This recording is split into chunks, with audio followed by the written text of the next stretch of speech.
আমরা অমুকের আদর্শের সৈনিক, আমরা অমুকের আদর্শের সৈনিক বলে যারা চিৎকার মারে, তাদের বোঝা দরকার আপনি যে নেতার পেছনে ঘোরেন, সেই নেতা জীবনেও মদ খায় নাই, এ ব্যাপারে কি আপনি নিশ্চিত?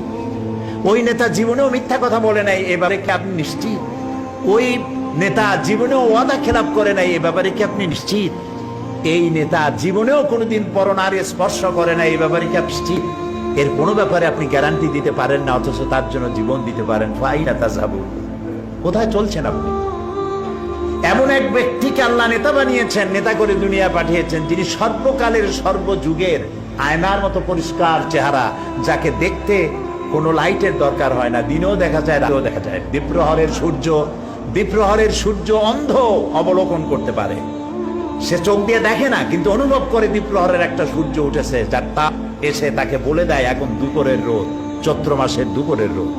সুতরাং নবী করিম সাল্লাল্লাহু আলাইহি সাল্লামের চরিত্র ছিল আকাশের সূর্যের মতো দীপ্তমান, গোটা বিশ্বের মানুষের কাছে উজ্জ্বল, যার জন্ম থেকে শুরু করে মৃত্যু পর্যন্ত এমন একটা দিক নাই, বিভাগ নাই, যা সাহাবায়ে কেরাম সংরক্ষণ করেন নাই।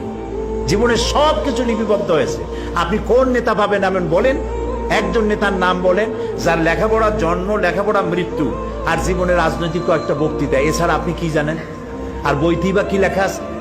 নবী করিম সাল্লাল্লাহু আলাইহি ওয়াসাল্লামের জীবনকে যারা সংরক্ষণ করেছেন, তার জীবনী যারা লিখেছেন, আসমাউর রিজাল, যারা তার জীবনী সংরক্ষণ করেছেন, কথা, কাজ এবং মৌন সম্মতি যারা সংরক্ষণ করেছেন, তাদের সংখ্যা হচ্ছে 1 লাখের উপরে। পৃথিবীর কোনো মানুষের জীবনকে এইভাবে হাই পাওয়ারের মাইক্রোস্কোপ যন্ত্র দিয়ে কোনো মানুষকে এভাবে দেখা হয় নাই, যা দেখা হয়েছে রাসূলকে। শামাইলে তিরমিজি পড়েন, এটা বাংলা হয়ে গেছে, নামটা কি?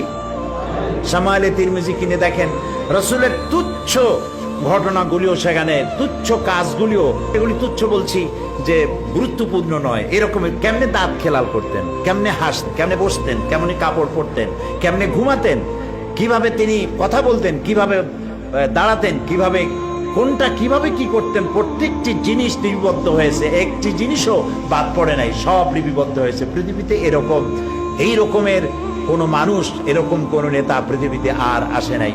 মুহাম্মদ রাসূলুল্লাহ সাল্লাল্লাহু আলাইহি সাল্লাম গোটা পৃথিবীর সর্বশ্রেষ্ঠ মহামানব, তার জীবনকে সংরক্ষণ করা হয়েছে পৃথিবীর মানুষকে এই পথে পরিচালিত করার জন্য।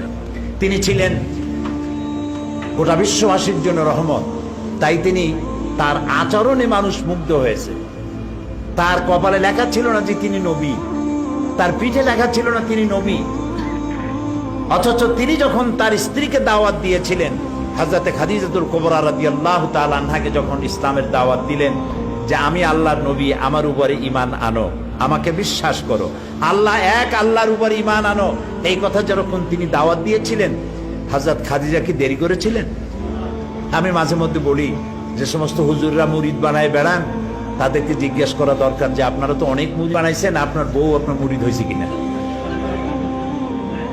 কারণ স্ত্রী তার স্বামী সম্পর্কে সবটা জানে, এত বড় সাক্ষী আর কেউ নাই।